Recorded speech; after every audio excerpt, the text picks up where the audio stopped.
저 개인적으로 2020년 가장 끔찍했던 사건이 하나 있습니다.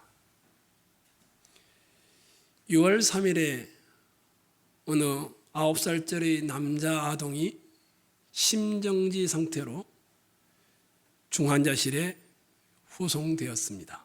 그리고 그 다음 날 6월 4일에 중환자실에서 생명을 거두게 되었습니다.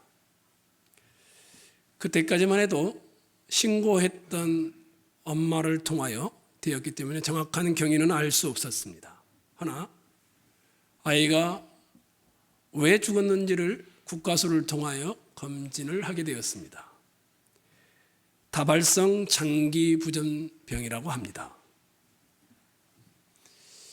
다발성 장기부전은 밖에서 강력한 충격이 계속되다 보면 안에서 이것이 장기와 이런 것들이 겹쳐져서 숨을 쉬지 못하게 되어서 죽는 병이다라고 나와 있습니다. 아이가 왜 죽었는지를 하나하나씩 이제 뉴스를 통하여 알려지기 시작했습니다. 이 엄마가 신고를 했는데 이 엄마는 세 아이의 엄마입니다. 두 아이의 친모이고 이 학대를 당한 아이에게는 계모가 되는 엄마였습니다. 엄마가 아이를 가방 속에다 놓고 7시간 동안 벌을 주었다라고 처음에 진술을 했습니다. 왜 가방에 넣었는지를 묻자 거짓말을 했기 때문이라고 했습니다. 어떤 거짓말을 했는지를 묻자 게임을 하지 말라고 했는데 했다라는 것이었습니다. 거기에서 그치지 않았습니다. 다발성 장기부전은 외부에서 충격이 가해지지 않고는 일어날 수 없는 병이었기 때문에 계속해서 추궁이 이루어졌습니다. 결국 계모는 7시간 동안 가방에 가둬놓아서 숨을 쉬지 못해서 죽은 것이 아니라 밖에서 가방 위에 올라가서 아이를 갖다가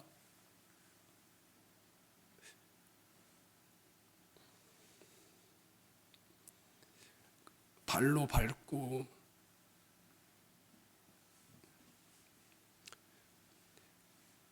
때렸다고 합니다. 그 정도가 아니었고 헤어드라이기로 밖에서 가방에다가 뜨겁게 해서 안에서 아이가 고통스러워하도록 그렇게 했다고 합니다. 그 정도가 아니라 아이가 숨을 쉴 수 없다고 외쳤는데 엄마가 무시를 하고 가방 속에 7시간 뒀다가 심정지 상태가 됐을 때 병원에 앰뷸런스를 불러서 후송했다고 합니다. 더 충격적인 것은 친부였던 아버지가 이 일에 함께했다라는 것이었습니다. 결국 6월 4일 날 죽었던 이 아이는 9월 22일에 판정이 났는데요. 32kg나 35kg 사이의 초등학교 2학년 아이의 몸무게라고 합니다. 평균. 근데 이 아이는 죽었을 때 23kg였다고 합니다. 한 번이 아니고 꾸준하게 아동을 학대해온 정황이 드러나는 결과물들이었습니다. 9월 16일에 22년형을 엄마는 선고를 받았습니다. 처음에 이 기사를 읽으면서 방금 제가 감정이 좀 동요됐듯이 어떻게 저럴 수 있을까? 참 아이가 불쌍하다. 이제 이 정도의 생각을 했습니다. 사람이 참 무섭구나. 한 사람이 얼마나 무서운지를 보여주는 것이었구나. 이 정도였습니다. 그런데 조금 더 지나니까 저는 그 엄마처럼 표현은 하지 않지만 내 안에도 저런 무서움, 저런 폭력성, 다른 사람을 향한 이런 모습이 있다라는 것을 보기 시작했습니다. 예수님의 탄생에 관한 이 유명한 마태복음의 이야기는 다른 복음서에 나오지 않는 독특한 내용입니다. 예수님이 베들레헴에 태어나는 중이었든지 막 태어났든지 아기로 있을 때 또는 아직 태어나기 전이었든지 동방 박사들은 동방이죠. 동방으로부터 왔던 천문학자들 또는 점을 치는 점술가들 이렇게 지축을 합니다. 예루살렘에 그들이 왔습니다. 그 당시 유대의 통치자였던 헤롯 왕에게 동방 박사들은 묻습니다. 태어난 유대인의 왕이 어디 있느냐? 이런 질문을 하는 것이었습니다. 만약 지금 여러분이 왕궁으로 들어와서 물어본다라면 어디에 왕이 있느냐? 아마도 현재 왕의 자리에 있는 사람에게는 굉장히 깜짝 놀랄 만한 일일 것입니다. 여러분과 제가 함께 보았던 이 2장 전체에서는 헤롯 왕뿐만 아니라 예루살렘 전체가 소동했다 이렇게 표현합니다. 다른 말로 하면 불안해했다 이 정도 절제된 언어를 쓰고 있죠. 그런데 역사가들에 따르면 헤롯이라는 사람은 그냥 불안해하거나 소동한 정도가 아닐 것이라고 합니다. 그 당시의 기준에서 보더라도 헤롯은 그 당시의 기준에서 보더라도 굉장히 폭력적이었던 사람이고 비상식적인 통치자였습니다. 헤롯은 그의 권력이 흔들리지 않도록 하기 위하여 그 자신의 가장 가까운 가족들, 동생들, 누이의 가족들 그리고 그의 측근들 권력에 대항하기만 하면 바로 가차없이 죽였던 인물입니다.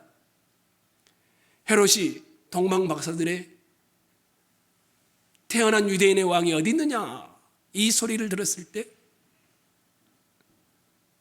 헤롯은 마음속에 꿈을 꾸기 시작합니다.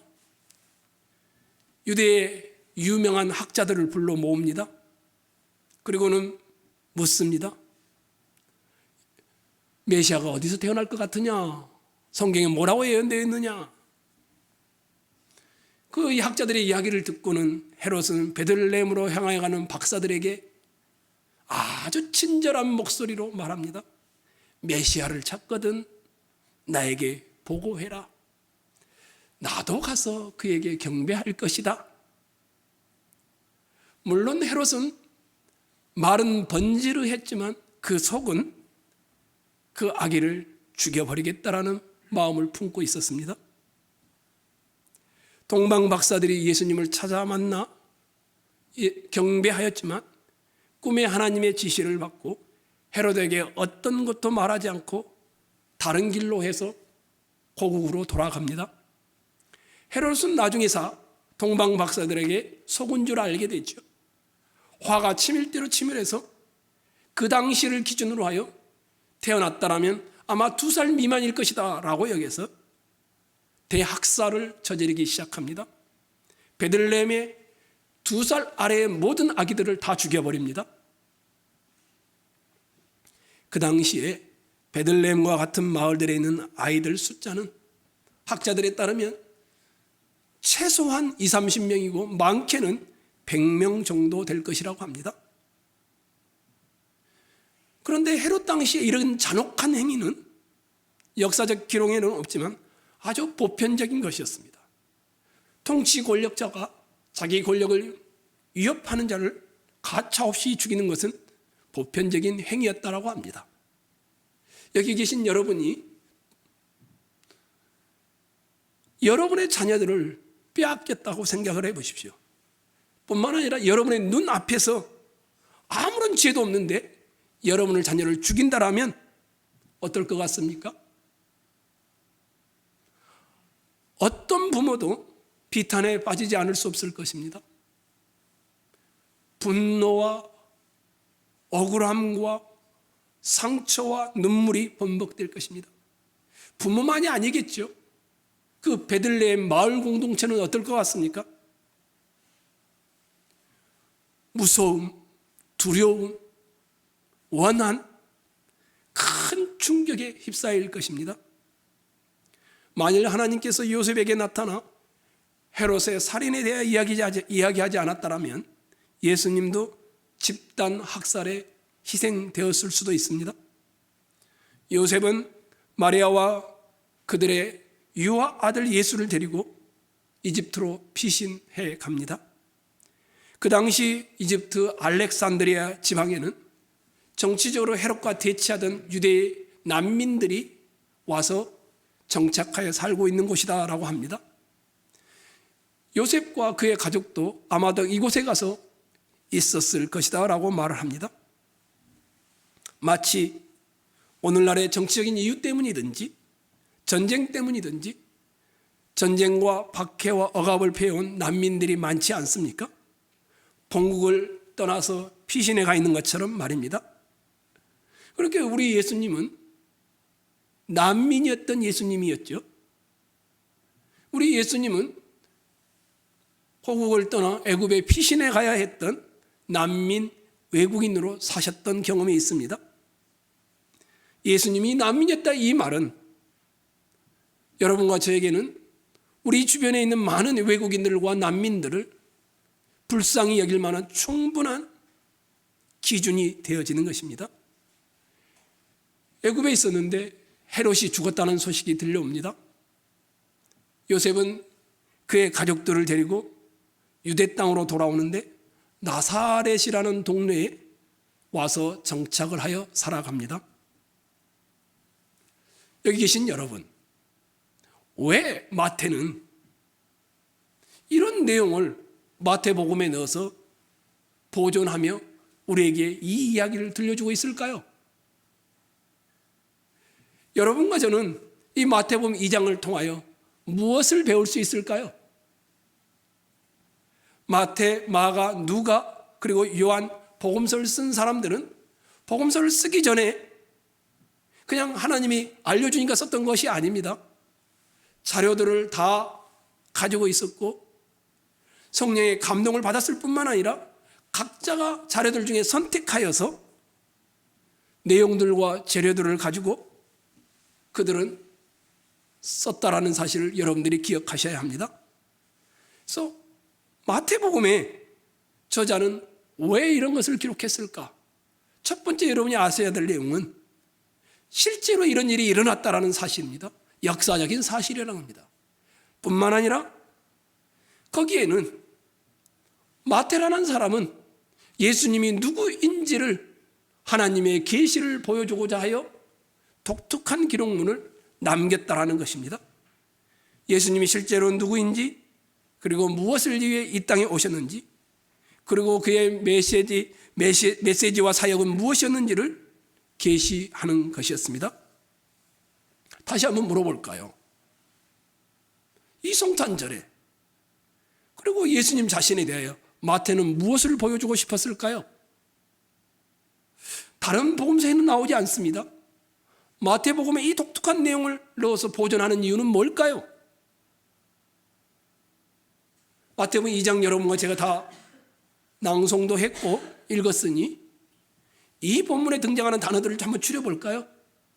속임수, 두려움, 피 흘림의 살인들, 절대 권력, 불의, 잔인함, 폭력, 고향을 떠난 난민, 이런 단어들을 아마 우리가 추리할 수 있겠죠? 이런 단어들에 너무 비슷한 점이 한 가지 있습니다.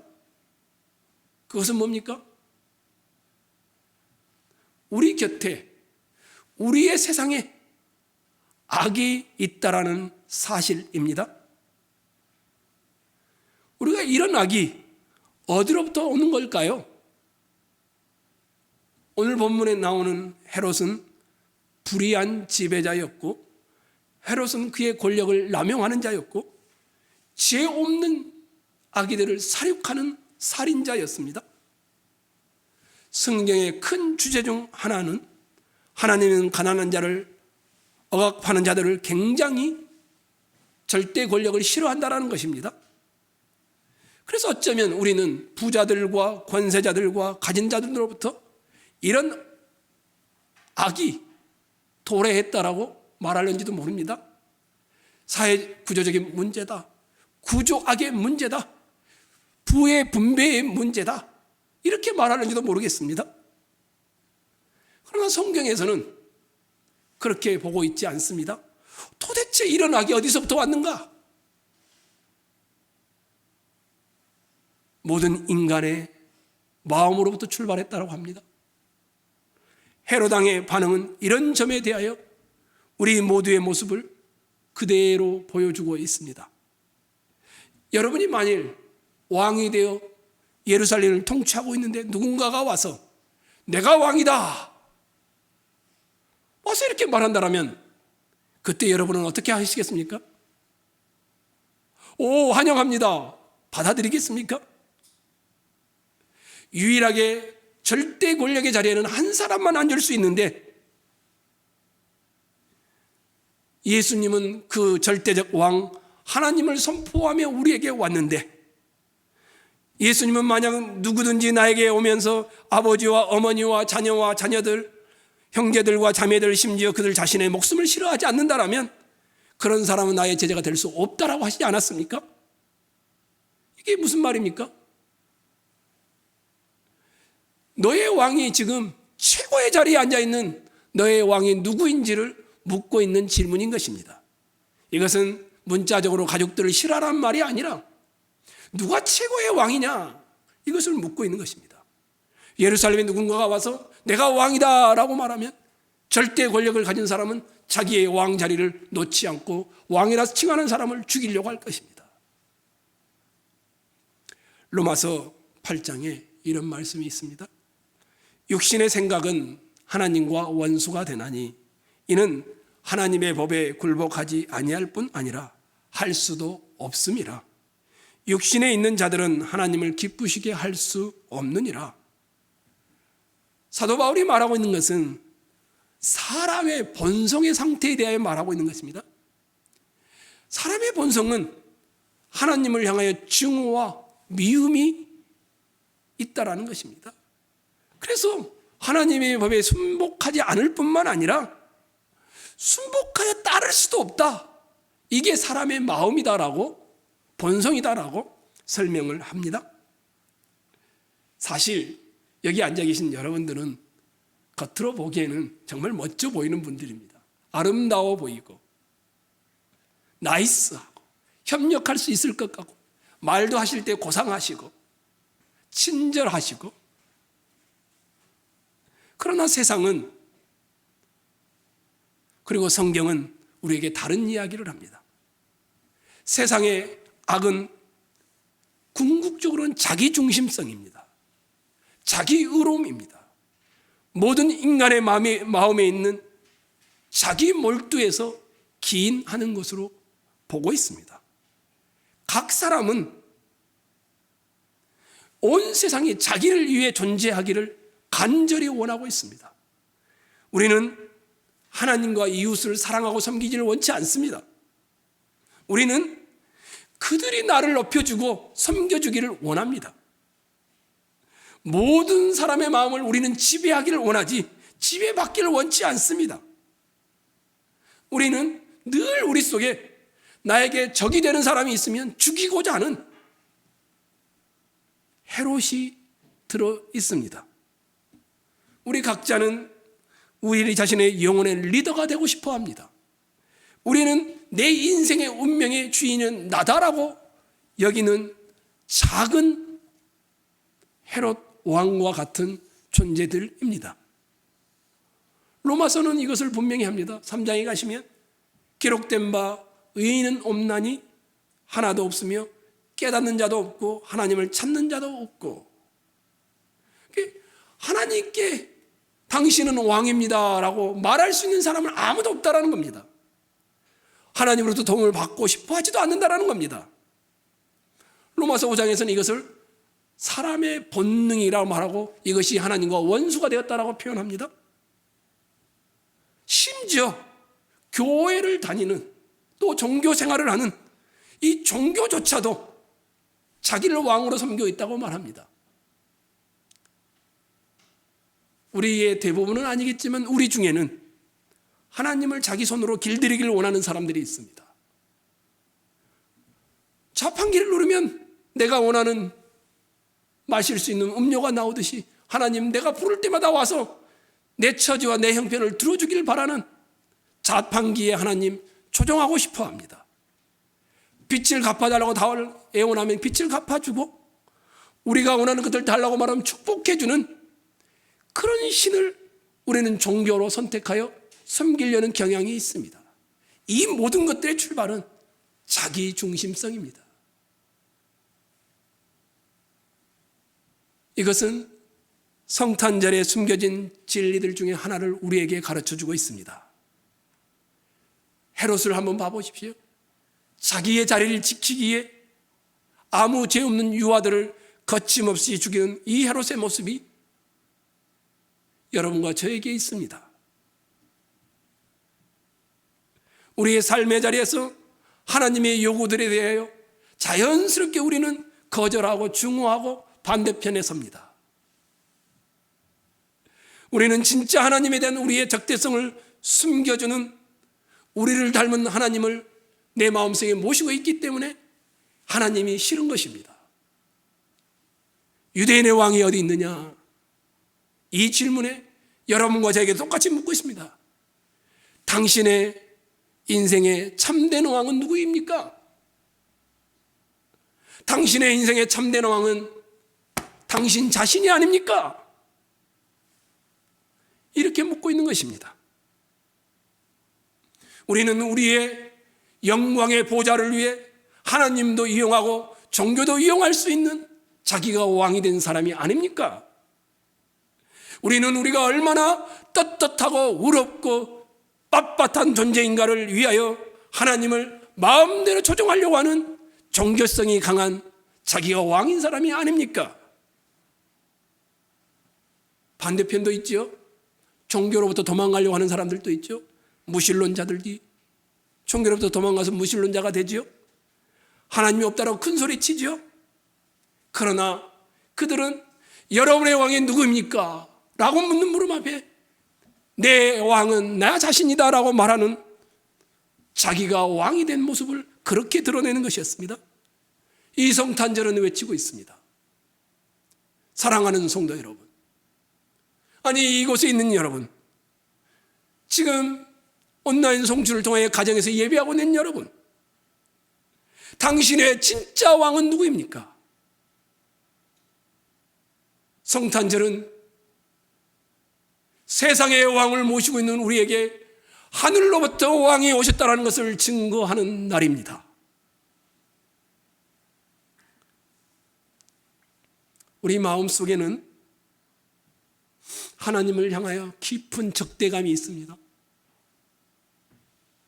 여러분 알고 계시나요?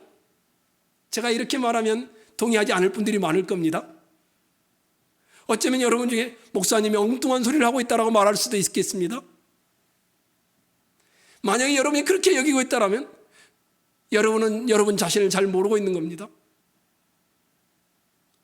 우리 마음에는 하나님을 향하여 깊은 적대감이 있습니다. 지금도 예수를 믿고 고백하고 있는데도 그렇습니다.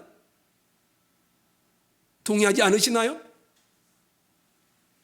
어쩌면 여러분 중에 하나님의 존재를 확신하고 믿는, 정말 예수를 믿고 닮아가고자 하는 사람들은 어떻게 내가 하나님과 원수가 될 수 있단 말인가?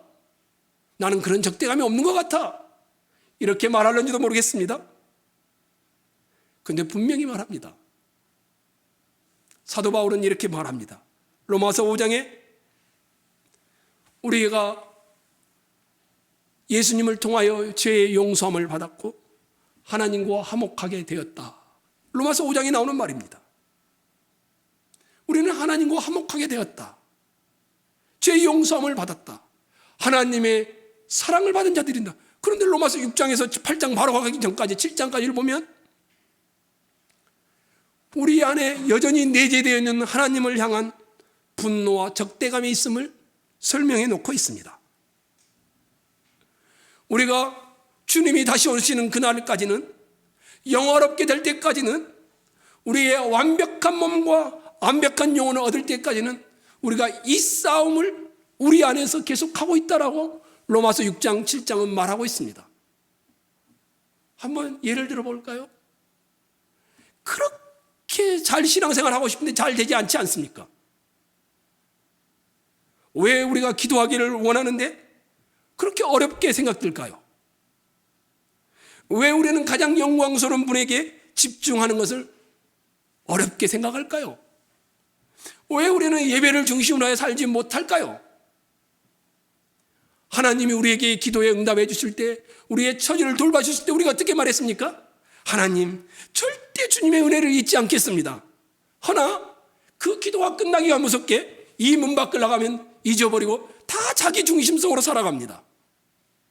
그렇지 않나요? 얼마나 많은 시간 동안 여러분, 하나님 나에게 은혜를 베푸십시오, 절대로 그런 행동을 하지 않겠습니까? 다짐하지 않으셨나요? 얼마 지나지 않아 다시 그런 행동을 하고 있는 여러분 자신을 보지 않습니까? 로마서 7장 15절에 사도 바울이 이렇게 말합니다. 내가 싫어하는 것을 나는 하고 있다. 우리 안에 여전히 바울의 말대로 하면 헤롯의 잔인함이, 하나님을 향한 적대감이, 분노가 존재한다는 것입니다. 성탄절은 하늘의 왕이 세상으로 오셨다라는 내용입니다. 성경은 예수님이 왕으로서 한 번이 아니라 두 번 오신다라고 말씀합니다. 두 번째 예수님이 다시 오실 때에는 악, 고난, 죽음이 완전히 끝장낼 권능의 왕으로 나팔을 불며 세상으로 오실 것입니다. 성탄절인 첫 번째 오실 때는 예수님은 권능의 왕이 아니라 약함의 왕으로 가난한 가족의 목수의 아들로 오셨습니다. 예수님은 왕궁에 태어나지 않으셨죠? 예수님은 법률가의 집안도 아니셨죠?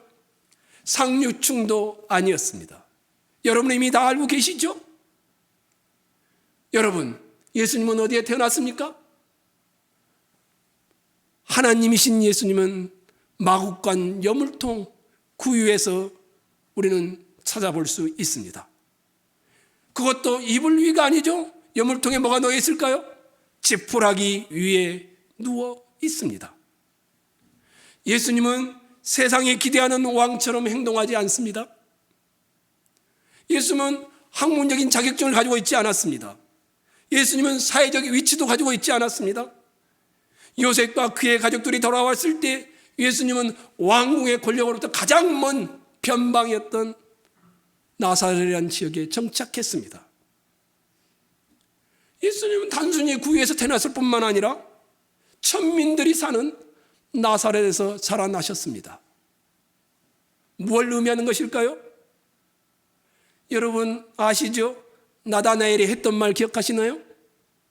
나사렛? 선한 것이 나사렛에서 나올 수 있느냐? 유대의 모든 사람들은 다 동의하는 내용이었습니다. 나사렛이라든지 갈릴리 출신의 사람들은 거의 100% 다 무시되는 경향을 가지고 있었습니다.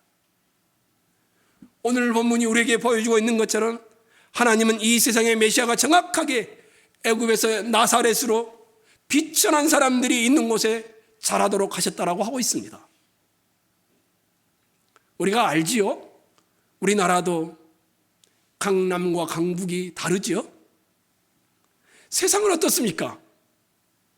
항상 장소나 지역이나 대해서 나쁜 인식과 나쁜 성향을 가지고 있습니다.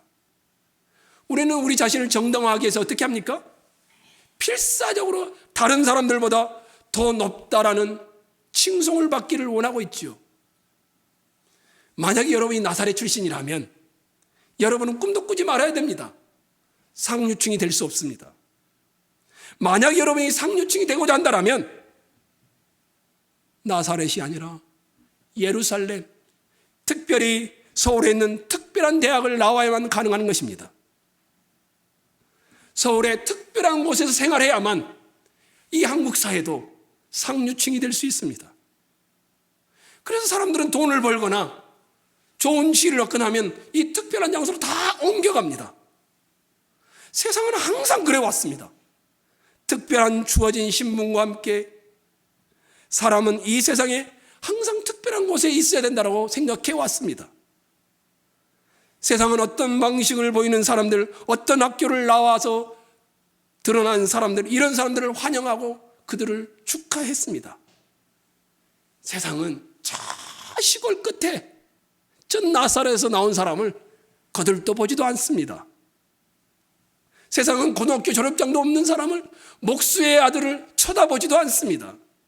최소한 서울대를 나와 하버드를 졸업한 이런 사람을 쳐다보지요.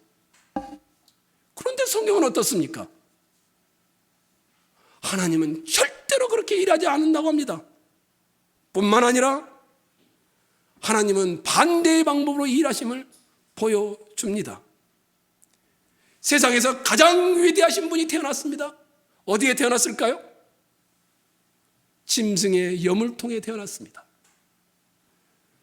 세상에서 가장 위대한 분이 자란 곳이 어디입니까? 변방 나사렛입니다. 이것이 성경의 전체적인 생각입니다. 하나님은 애굽이나 로마나 아시리아나 바벨론 대제국을 통하여 하나님의 메시지를 가져오지 않았습니다. 작고 힘이 없는 작은 인종을 통하여 하나님은 세상을 향한 하나님의 계시를 가져왔습니다. 하나님은 골리앗 같은 큰 거인을 파견하여 사용하지 않습니다. 거인들을 비웃듯이 갑옷도 없는 목동 소년을 통하여 하나님은 일하셨습니다. 이것이 하나님의 일하심의 방식입니다. 하나님께서 엘리야에게 어떻게 말씀하셨습니까? 지진 중에 말씀했습니까? 바람이 불며 말씀했습니까? 불 중에 말씀 아니었습니다. 아주 세미한 소리로 말씀하시는 분이었습니다. 지금도 그렇지요. 우리 사회도 불과 한 40-50년 전까지만 해도 첫째 아들이 많은 특권을 누렸죠. 고대 사회는 어땠을까요? 첫째 아들은 거의 모든 부를 다 가져갔습니다. 두 번째나 세 번째나 네 번째 아이들은 사회적 지위를 거의 가지지 못했습니다. 하나님은 어떻게 일하시나요? 첫째 아들이었던 가인을 통해서 일하셨나요? 아닙니다. 둘째 아들이었던 아벨을 통하여 일했습니다. 하나님은 이삭을 통해서 일했지 이스마엘 형을 통하여 일하지 않았습니다. 하나님은 야곱을 통해서 일했지 형이었던 쌍둥이였던 에서를 통하여 일하지 않았습니다. 하나님은 동생 에브라임을 통해서 일했지 형 므낫세를 통하여 일하지 않았습니다. 하나님은 막내 아들 다윗을 통해서 일했지 그의 다른 형들을 통해서 일하지 않았습니다. 여성들의 아름다움, 여성들의 기능이 가장 가치가 있을 당시 고대 사회에서 하나님은 늙은 사라를 선택하여 하나님의 일을 하셨지 젊은 하갈을 선택하지 않았습니다. 하나님은 야곱이 사랑하지 않고 매력이 없는 볼품없는 레아를 통하여 일하셨습니다. 그리고 예수님의 계보를 잇도록 하셨지 아름다웠던 라헬을 통하여 일하지 않았습니다. 아이를 가질 수 없는 리브가를 하나님은 선택하지 분인나를 선택하지 않았습니다. 한나, 삼손의 엄마, 세례요한의 어머니 엘리사벳 모두가 다 자녀를 가질 수 없는 자들이었지만 하나님은 선택했습니다. 왜요? 하나님은 예루살렘이 아닌 나사렛을 선택하셨습니다. 왜요? 하나님은 누구도 원치 않았던 한 소년의 물고기와 떡을 통하여 일하셨습니다. 왜요? 하나님이 그냥 약자들을 좋아하기 때문일까요? 아닙니다. 하나님은 우리에게 구원에 대하여 무언가 말씀하고 있는 것입니다. 세상은 항상 세상의 필요로 왕은 항상 강한 자입니다. 강한 자에게 호소하고 강한 자에게 힘을 몰아주고 강한 자를 통하여 역사하기를 원합니다. 유일하게 예수님만 연약한 자를 위해 왔다라고 하십니다. 자기가 연약하다는 것을 인정하는 자들을 위해 우리 예수님은 왔다라고 합니다. 예수님은 이렇게 말해요. 나는 그들의 행동을 통하여서가 아니라 내가 행하는 것을 통하여 그들을 구원할 것이다 라고 말씀합니다. 예수님의 생애와 사도들의 생애와 제자들의 생애를 통하여 예수님이 딱 이렇게 말씀하시는 겁니다. 예수님, 사도들이 늘 물었습니다. 예수님, 언제 당신은 힘을 가질 것입니까? 언제 세상을 구원하실 것입니까? 예수님은 그들에게 계속 말씀했습니다. 뭐라고요? 너희는 지금 이해하지 못한다. 나는 모든 힘을 잃고 십자가에서 죽을 것이다. 그렇게 해서 세상을 구원할 것이다. 예수님의 삶의 마지막에 가보면 보좌에 앉아있는 것이 아니라 십자가 위에 서서 있었습니다. 예수님은 죄악, 고난 그리고 죽음을 지기 위하여 우리 대속물로 오셨습니다. 동시에 하나님으로부터 돌아선 우리를 위하여 오셨습니다.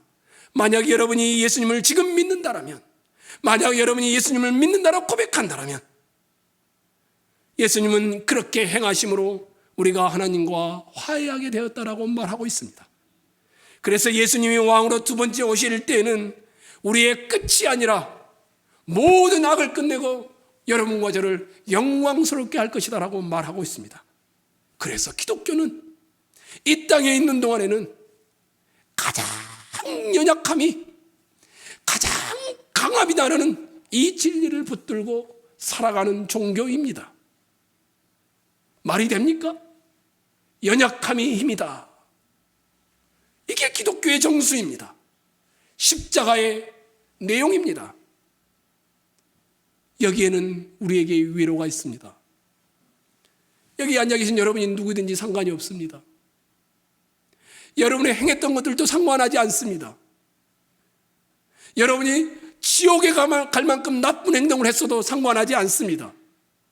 여러분의 배경이 경상도인지 충청도인지 전라도인지 서울 사람인지 별로 상관하지 않습니다. 여러분이 과거에 무엇을 했는지 깊이 숨긴 것에 대해서 별로 알고 싶어 하지도 않습니다. 여러분이 얼마나 더러웠는지 상관하지 않습니다. 만약 여러분이 지금 이 시간 예수님을 통하여 회개하고 하나님께로 나온다면 하나님은 여러분과 여러분의 인생에 벌어진 일들을 받으실 뿐만 아니라 여러분 같은 낫사렛 출신을 통하여 하나님은 일하시기를 기뻐하시는 것입니다. 예수 그리스도께서 탄생하시자 동방 박사가 별의 인도함을 받고 유대의 가장 큰 권력자인 헤롯 앞에서 외쳤습니다. 유대인의 왕으로 나신 이가 어디 있느냐? 지금 여러분과 제 말로 이해하자면 이렇습니다. 이 시대의 왕이 누구입니까? 여러분과 저에게 주님은 묻고 있는 것입니다. 당신의 왕은 누구입니까? 돈, 외모, 학력, 권력, 경력이 세상의 왕이라고 말합니다. 그리고 이 세상의 질서이고 원리입니다. 이 세상의 왕은 힘입니다. 권세 잡은 것이었습니다. 이런 곳에 여러분과 저는 연약함이 힘이라는 것을 믿고 살아가는 그리스도인들입니다. 우리에게 도전합니다. 여러분들이 살고 있는 곳에 그리스도인들로 있으시기를 원합니다. 여러분은 사회 곳곳에서 나의 왕은 내가 아니라 예수이심을 드러내기를 원합니다. 그들 중에 살아가야 합니다. 그들을 사랑해야 합니다. 그들을 품어야 합니다. 그들을 이웃으로 섬겨야 합니다. 그리하여 예수로 왕으로 모신 자의 기쁨이 얼마나 큰 것인지를 보여주며 걸어가는 삶이 있기를 원합니다. 모든 사람에게 다 생일이 있습니다. 적어도 그 생일의 당사자와 그의 가족들은 생일을 기억합니다. 그러나 어떠한 생일도 예수 그리스도의 생일만큼 널리 기억된 적은 없습니다. 우리는 예수님이 12월 25일에 태어났다는 실질적인 증거를 가지고 있지 않습니다. 우리가 가지고 있는 작은 증거들은 12월 25일이 아니다라고 증거합니다. 목자들이 들판에서 아기 예수께 나와 경배했는데 목자들이 들판에 있는 시기는 보통은 유대 땅에서는 3월에서 10월 사이라고 합니다. 봄에서 여름을 좀 넘어선 사이이죠. 우리가 현재 12월 25일로 지키고 있는 이 예수님의 탄생은 1세기의 초대 기독교가 함께 모여 합의하여 기념일로 지키고 있는 것입니다. 날짜는 중요치 않습니다. 중요한 것은 이것입니다. 당신의 왕은 누구입니까? 나의 왕은 누구인가? 이 질문 앞에 여러분과 제가 대답할 수 있기를 소망합니다.